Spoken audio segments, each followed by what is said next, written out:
Hello everyone. आज हम six chapter start करेंगे, electromagnetic induction.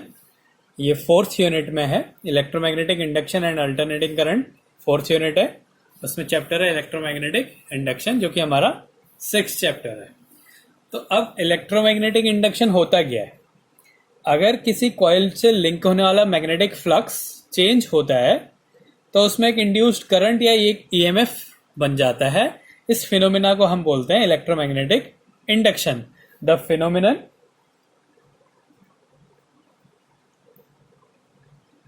Phenomenon of production of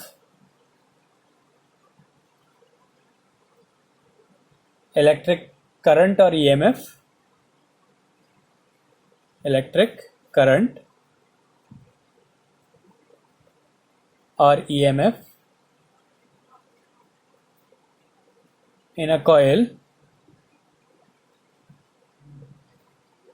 when the magnetic flux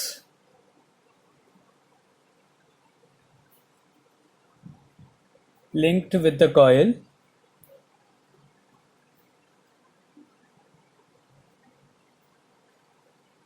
changes। अगर किसी coil से लिंक होने वाला मैग्नेटिक फ्लक्स कंटिन्यूसली चेंज हो रहा होता है तो उसमें एक इंड्यूस्ड ईएमएफ या करंट बन जाता है। इस फिनोमिना को बोलते हैं इलेक्ट्रोमैग्नेटिक इंडक्शन। अब मैग्नेटिक फ्लक्स क्या होता है? जो ये हम मैग्नेटिक फ्लक्स को चेंज कर रहे हैं, ये मैग्नेटिक फ्लक्स होता क्या है? मैग्नेटिक फ्लक्स, तो मैग्नेटिक फ्लक्स इलेक्ट्रिक फ्लक्स की ही तरह होता है। वहां पे क्या होता था, एक यूनिट एरिया में जितनी इलेक्ट्रिक फील्ड लाइंस उसके परपेंडिकुलर होती हैं उसको बोलते हैं इलेक्ट्रिक फ्लक्स। तो यहाँ पे क्या है कि number of magnetic field lines passing perpendicular through the surface, एक सरफेस से जितनी भी मैग्नेटिक फील्ड लाइंस पास होती हैं उसको बोलेंगे magnetic flux. Number of magnetic field lines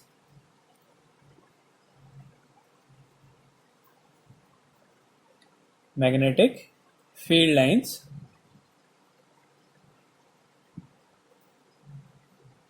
passing perpendicular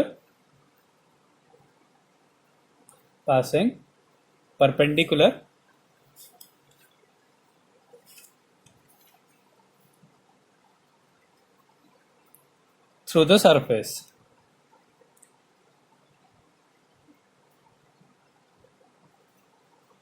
तो इसको बोलते हैं मैग्नेटिक फ्लक्स। इसको फाई से रिप्रेजेंट करते हैं। मैग्नेटिक फ्लक्स है तो बी लिख सकते हैं। कहीं पे अगर इलेक्ट्रिक फ्लक्स और मैग्नेटिक फ्लक्स साथ में आए तो हम वहां पे फाई बी लिख सकते हैं। ये होता है बी डॉट ए। ये हो गया हमारा मैग्नेटिक फ्लक्स। तो अगर किसी फील्ड लाइन, किसी कॉइल से लिंक होने वाली मैग्नेटिक फ्लक्स जो है या मैग्नेटिक फील्ड लाइंस अगर चेंज हो रही हैं तो वहां पे एक इंड्यूस करंट या एक ईएमएफ बन जाता है और इस फिनोमिना को बोलते हैं हम इलेक्ट्रोमैग्नेटिक इंडक्शन। तो अब इसके लिए जो थे कि फैराडे ने कुछ एक्सपेरिमेंट किए थे। इससे पहले हमने ये पढ़ा था कि अगर कोई करंट फ्लो हो रहा है तो वो अपने चारों तरफ एक मैग्नेटिक फील्ड बना देता है। तो फिर ये सोचा गया कि अगर करंट के फ्लो होने से मैग्नेटिक फील्ड बन जाता है तो क्या मैग्नेटिक फील्ड से करंट बन सकता है? तो उसके लिए फैराडे ने कुछ एक्सपेरिमेंट किए। तो फैराडेज एक्सपेरिमेंट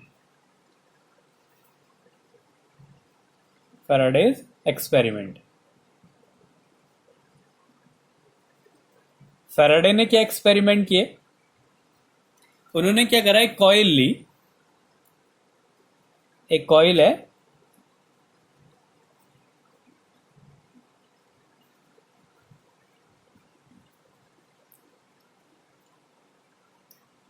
इस कॉइल में एक गैल्वेनोमीटर लगा दिया और इसके पास में एक मैग्नेट लिया।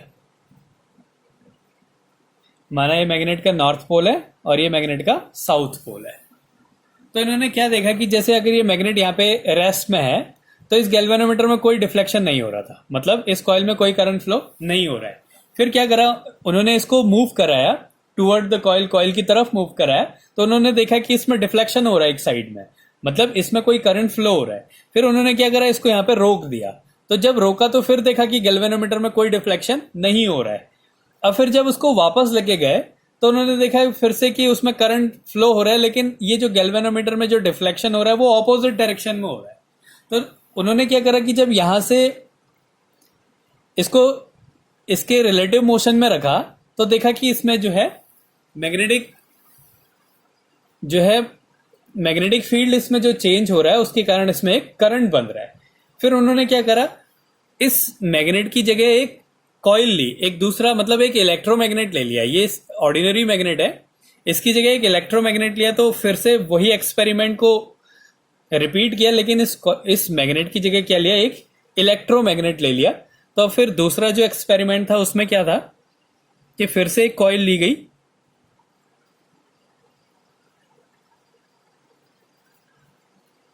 ये माना एक कॉइल है। ये फर्स्ट एक्सपेरिमेंट है, ये सेकंड एक्सपेरिमेंट है। इसमें हमने देखना है कि करंट फ्लो हो रहा है या नहीं हो रहा है। तो इसमें एक गैल्वेनोमीटर लगा दिया और दूसरी एक कॉइल ली, मतलब उसको एक इलेक्ट्रोमैग्नेट बना के लिया। तो एक ये कॉइल है,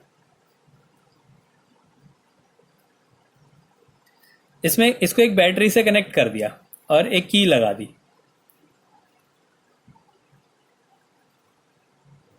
ये एक इलेक्ट्रोमैग्नेट बन गया। इसमें करंट फ्लो होगा, करंट फ्लो होने के कारण क्या होगा, इसके चारों तरफ एक मैग्नेटिक फील्ड बन जाएगा। तो ये इसका पॉजिटिव टर्मिनल है, ये नेगेटिव टर्मिनल है। तो अब उन्होंने क्या देखा, इसका रिजल्ट क्या मिला उन्हें कि ये है मैग्नेट या कॉइल का मोशन और यहां पे गैल्वेनोमीटर की जो रीडिंग है, गैल्वेनोमीटर करंट। तो उन्होंने देखा कि जब कॉइल या मैग्नेट मूव नहीं कर रहा है, ये कॉइल ये मैग्नेट दोनों को एक साथ ले लेते हैं, दोनों का एक ही था कि पहले ये लिया गया फिर इसकी जगह ये ले लिया। तो अगर मैग्नेट मूव नहीं कर रहा है, पहला केस है कि जो कॉइल और मैग्नेट मूव नहीं कर रहा है, नॉट मूविंग, तो वहां देखा कि गैल्वेनोमीटर में कोई भी करंट फ्लो नहीं हो रहा है, उसमें कोई डिफ्लेक्शन नहीं था। तो इसका मतलब उसमें कोई करंट फ्लो नहीं हो रहा है। फिर उन्होंने क्या करा, उसको मूव कराया टूवर्ड द कॉइल। तो कॉइल और magnet moving toward the coil, moving toward the coil. तो उन्होंने देखा कि उसमें एक करंट फ्लो हो रहा है, आई करंट उसमें फ्लो होने लगा। ये गैल्वेनोमीटर में करंट फ्लो होने लगा जब ये मैग्नेट जो है इसको, या मैग्नेट या कॉइल को क्या है, इसकी तरफ को लेके गए। तो उन्होंने देखा कि इसमें कोई करंट फ्लो होने लगा। फिर अगर वो रोक दिया ये कॉइल के पास आने पे, ये जो गैल्वेनोमीटर से लगी हुई जो कॉइल है इसके पास आने पे अगर वो रुक जाता है, स्टॉप नियर द कॉइल, तो उन्होंने फिर से देखा कि कोई भी करंट फ्लो उसमें नहीं हो रहा है। फिर अगर वो फिर वापस लेके गए, मूव्स बैक, तो जब वापस लेके गए तो फिर से उसमें करंट फ्लो हो रहा था, लेकिन जो डिफ्लेक्शन था वो ऑपोजिट डायरेक्शन में था। तो ये जो करंट फ्लो हो रहा है लेकिन उसकी डायरेक्शन जो है ऑपोजिट है, ऑपोजिट डायरेक्शन। तो इससे ये मिला कि जो अगर किसी कॉइल से, अगर किसी मैग्नेट को किसी कॉइल के इधर उधर मूव कराते हैं तो क्या होगा, उसमें एक करंट फ्लो होने लग जाता है। इस करंट को इंड्यूस करंट बोला। लेकिन यहां पे ऐसा था कि रिलेटिव मोशन जरूरी था, या तो इसको मूव कराओ या इसको मूव कराओ। वैसे यहां पे इन दोनों में से किसी एक को मूव कराना जरूरी था, या दोनों को मूव कराओ। तो इस केस में क्या था कि इन दोनों के बीच में जो रिलेटिव मोशन था वो जरूरी होना था, जिसके कारण क्या हो रहा था, इसमें एक इंड्यूस्ड करंट बन जा रहा था, इंड्यूस्ड ईएमएफ बनने के कारण। फिर उन्होंने एक और एक्सपेरिमेंट किया। अब उन्होंने मोशन नहीं, इसको मूव नहीं कराया, उन्होंने एक दूसरी कंडीशन ली। फिर से एक कॉइल ली, उस कॉइल से गैल्वेनोमीटर को कनेक्ट करा, गैल्वेनोमीटर को कनेक्ट करा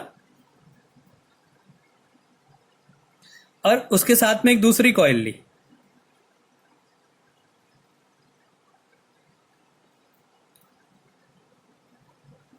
यहां पे उन्होंने क्या करा, एक बैटरी लगा दी और एक की लगा दी। ये की है और ये बैटरी है। तो अब उन्होंने नया एक्सपेरिमेंट किया। उन्होंने क्या करा कि एक बार ये की को ओपन रखा, मतलब ये ओपन है अभी।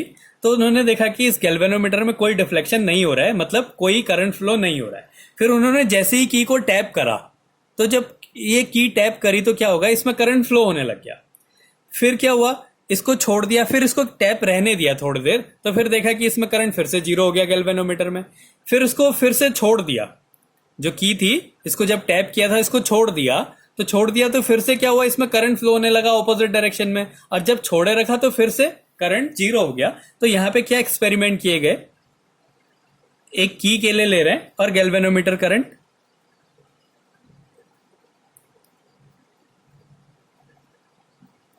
तो उन्होंने देखा कि अगर की टैप्ड नहीं है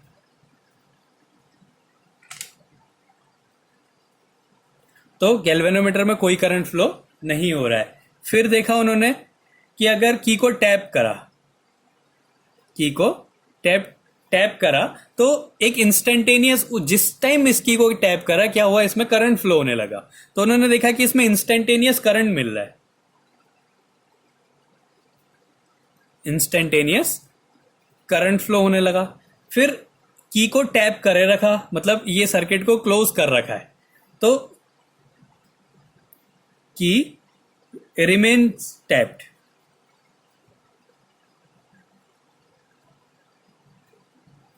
अभी की टैप्ड है, तो फिर देखा कि उसमें करंट फिर 0 हो गया। फिर क्या करा उन्होंने, उसको छोड़ दिया, की रिलीज्ड। अब की को फिर रिलीज करा, छोड़ दिया उसको, तो क्या करा उन्होंने, फिर से इंस्टेंटेनियस करंट उन्हें मिला।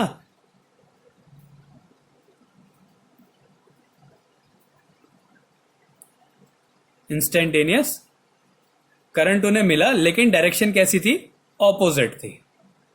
तो अब इससे क्या हुआ कि इन दोनों का रिलेटिव मोशन भी जरूरी नहीं है। तो अब क्या मिला कि अब करंट फ्लो कैसे हो रहा है, इसमें जो है इंड्यूस करंट मिल कैसे रहा है। तो हो क्या रहा था कि जैसे ये यहां पे रुका हुआ है, इससे कुछ मैग्नेटिक फील्ड लाइंस जाएंगी, ऐसे ऐसे करके कुछ मैग्नेटिक फील्ड लाइंस इससे जाएंगी। तो कुछ इस कॉइल के बाहर से चली जाएंगी और कुछ इसमें लिंक करेंगी। इस तरीके से इधर से मैग्नेटिक फील्ड लाइंस जाएंगी जो कि इसके साउथ पोल में जाएंगी।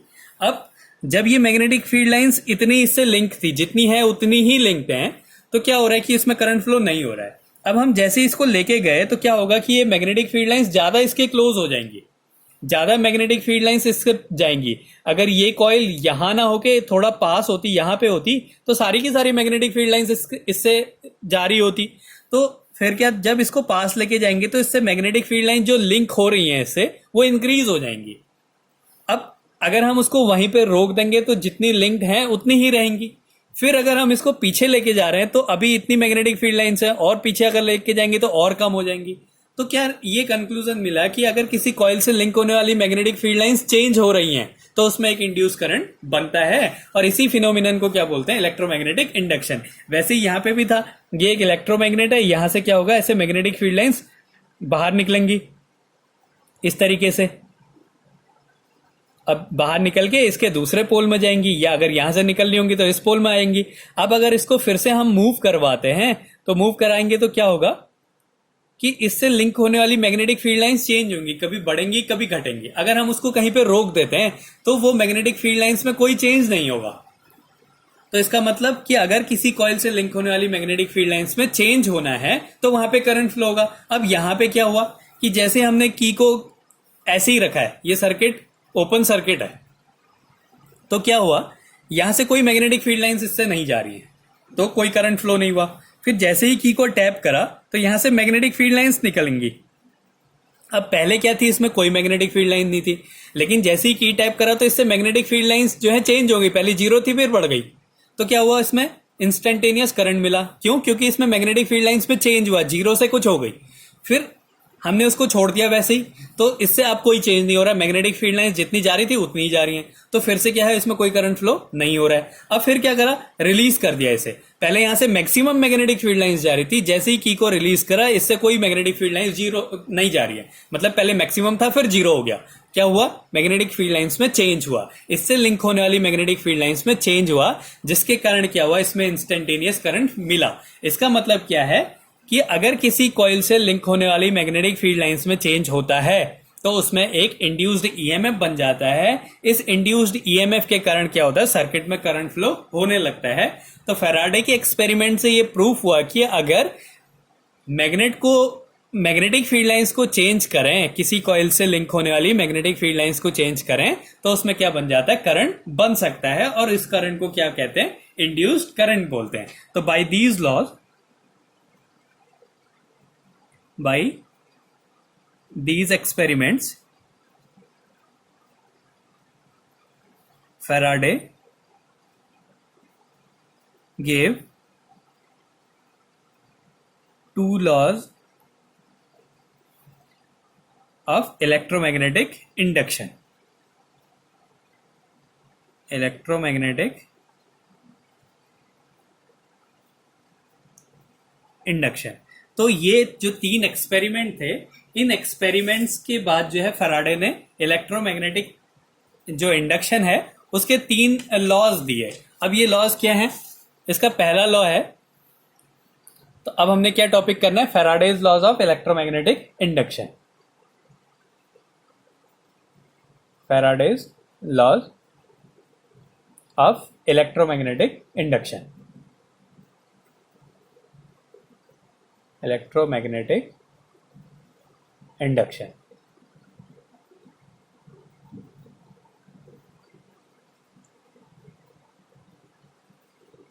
तो फैराडे का फर्स्ट लॉ जो है वो कहता है, when magnetic flux link with the coil changes, EMF is induced across ends of the coil, जैसे वो एक्सपेरिमेंट में मिल रहा था। तो ये उन्होंने अपना फर्स्ट लॉ बना दिया, when magnetic flux linked with the coil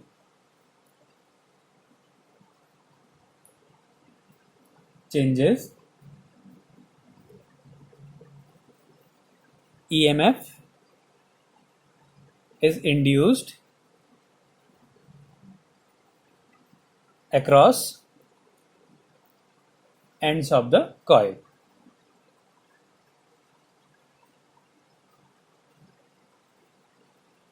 तो ये जो है फैराडे का फर्स्ट एक्सपेरिमेंट है, when magnetic flux linked with the coil changes, EMF is induced across ends of the coil. अब उनका जो दूसरा जो स्टेटमेंट है वो कहते हैं कि EMF कितना इंड्यूस्ड हो रहा है। तो जो इंड्यूस्ड EMF होता है वो डायरेक्टली प्रोपोर्शनल होता है rate change of magnetic flux. जो टाइम के साथ वो मैग्नेटिक फ्लक्स में जो चेंज हो रहा है उसके डायरेक्टली प्रोपोर्शनल होता है। जितना ज्यादा मैग्नेटिक फ्लक्स चेंज होगा उतना ज्यादा इंड्यूस्ड EMF बन जाएगा। तो the induced EMF is directly proportional to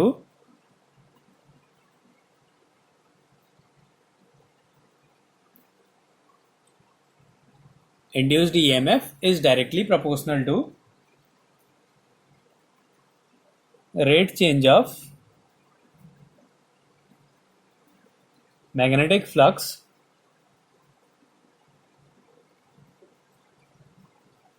linked with the coil. ये दूसरा जो स्टेटमेंट, डेट इज ईएमएफ को ई से रिप्रेजेंट कर रहे हैं, E proportional to D five by D T. तो rate change of magnetic flux is directly proportional to EMF. तो यहां से एक कांस्टेंट यूज होता है, उस कांस्टेंट की वैल्यू 1 होती है। तो क्या मिला, E equals to minus d five by D t. अगर कॉइल में n टर्न्स हैं, फॉर n टर्न्स, तो E इक्वल्स टू क्या हो जाता है, minus n d five by D t. अब इसमें माइनस साइन इसलिए आता है कि जो ईएमएफ जो इंड्यूस्ड होता है वो क्या करता है, अपने जो फ्लक्स में जो चेंज हो रहा है उसको अपोज करता है। Negative sign shows that EMF opposes the change in flux. तो ये जो चेंज इन फ्लक्स है ये इसके आगे फिर लेंज ने लॉज दिए थे, उसकी डायरेक्शन को कैसे अपोज करेगा, वहां पे उसकी डायरेक्शन क्या होगी। तो ये जो ईएमएफ जो इंड्यूस्ड होता है किसी भी कॉइल में, वो अपने ऊपर होने वाले फ्लक्स का अपोज करता है, और इसीलिए जो है यहाँ पे नेगेटिव साइन आता है। तो ये जो है फैराडे के एक्सपेरिमेंट थे यहाँ पे उनका रिजल्ट है, यही उनके लॉ थे कि पहला था कि when magnetic flux link with the coil changes EMF is induced across ends of the coil. दूसरा है कि जो इंड्यूस्ड ईएमएफ होता है वो डायरेक्टली प्रोपोर्शनल होता है rate change of magnetic flux link with the coil. और यहाँ पे ई की वैल्यू हो जाती है minus d five by D t, अगर एन टर्न्स हैं तो minus n d five by D t. ये नेगेटिव साइन इसलिए आता है कि जो ईएमएफ इंड्यूस्ड होता है वो अपने जो फ्लक्स में जो चेंज हो रहा है उसका अपोज करता है। तो ये जो है हमारे फैराडे के एक्सपेरिमेंट और उसके लॉज हैं।